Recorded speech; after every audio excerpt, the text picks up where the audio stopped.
अस्सलामुअलैकुम स्टूडेंट्स। आज हम no contract no consideration and exceptions to the rules का पॉइंट नंबर 4 जो है वो पढ़ रहे हैं। 3 पॉइंट्स हम पहले डिस्कस कर चुके हैं, जिसमें agreement on account of love and affections, past voluntary services और टाइम बार डेट्स के बारे में हम पढ़ा था कि इन हालात में अगर एक फरीकैन की तरफ से कंसिडरेशन ना भी हो तो कॉन्ट्रैक्ट वैलिड होगा। आज हम चौथा पॉइंट डिस्कस करने जा रहे हैं, जिसमें agreement to give something as gift. अगर एक फ्रीक किसी दूसरे फ्रीक को कोई चीज़ गिफ्ट के तौर पे देता है तो दूसरी तरफ कल से उसे कोई चीज़ वापस नहीं मिलती या उसके बदले में वो कोई दूसरा बंदा उसको गिफ्ट नहीं देता, तो वो शख्स उससे इस बुनियाद पे कि इसने मेरे लिए कुछ नहीं किया तो वो अपनी चीज़ वापस नहीं ले सकता। तो गिफ्ट दी हुई चीज़ वापस नहीं ली जा सकती। A gift means a transfer of ownership of something from one person to another without any consideration.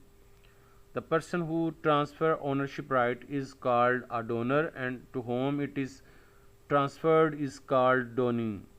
So any gift actually made and ownership delivered without a consideration will be valid.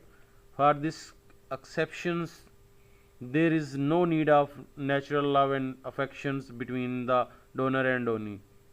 इसका मतलब ये है कि natural love and affection की सूरत में एक खूनी रिश्तेदार जो है वो दूसरे खूनी रिश्तेदार को कोई चीज़ गिफ्ट करता है या उसके नाम पे, जिस तरह मियाँ ने बीवी के नाम पे कोई ज़मीन लगा दी है, तो वो कल को इस बुनियाद पे कि इसकी तरफ से तो कुछ नहीं था तो वो वापस नहीं ले सकता। लेकिन यहाँ पे agreement to give something as a gift में खूनी रिश्तेदार का होना ज़रूरी नहीं, लव एंड अफेक्शन नहीं, आप किसी दोस्त अहबाब को भी कोई चीज़ गिफ्ट कर सकते हैं। एग्जाम्पल में mister Babar gifted a digital camera to mister Asim on his birthday. Later on mister Babar cannot demand back this camera on the ground that there was no consideration. Next one number 5 है, जहाँ पे consideration ना भी हो तो contract valid होगा। Agreement to donate, there is no need of consideration in case of agreement made for donation.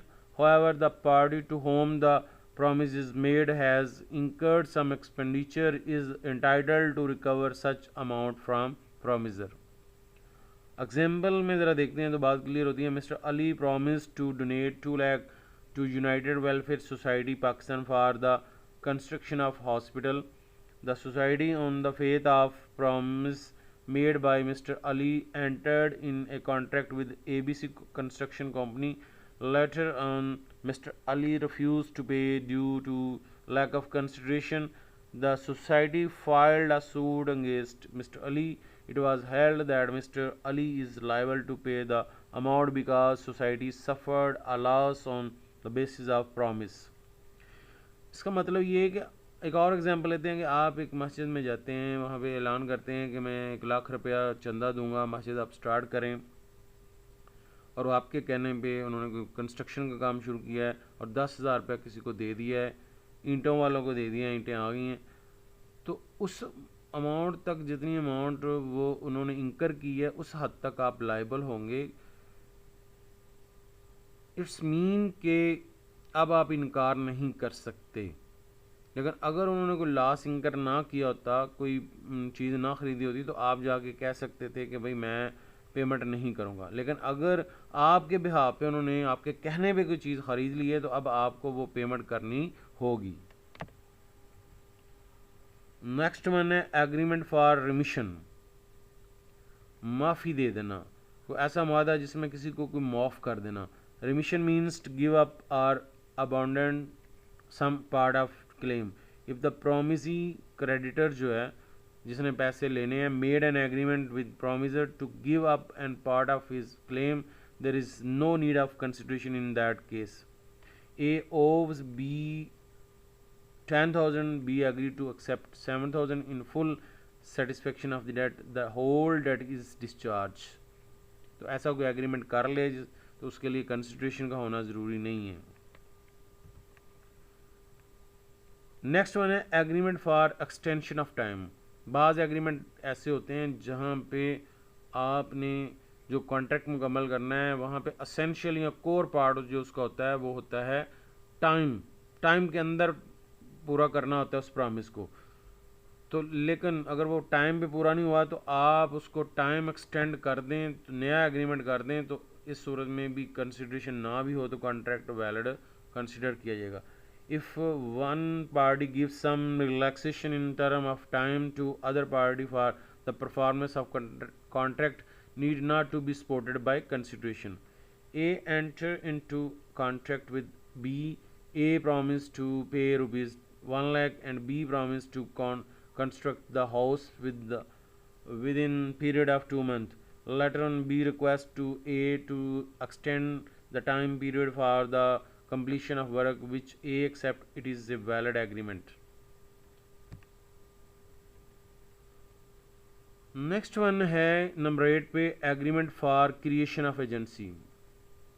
जब आप किसी को कोई एजेंट मुकर्रर करते हैं तो एजेंट जब मुकर्रर किया जाता है तो उस वक्त कोई लेन देन नहीं होता, कंसिडरेशन होती है। कंसिडरेशन फ्यूचर में होती है, लेन देन फ्यूचर में होता है, यानी उस काम का मुआवजा फ्यूचर में पे करना है।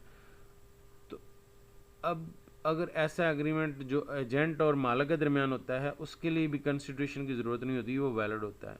According to Section 185 of Contract Act 1872, there is no need of consideration to create an agency. An agent receive commission for the services rendered by him, so no consideration is required at the time of his appointment. ABC Student Consultancy Services appoints Mr. Alam as agent to provide consultancy services on company behalf. An agreement between Mr. Alam and company is valid even there is no consideration.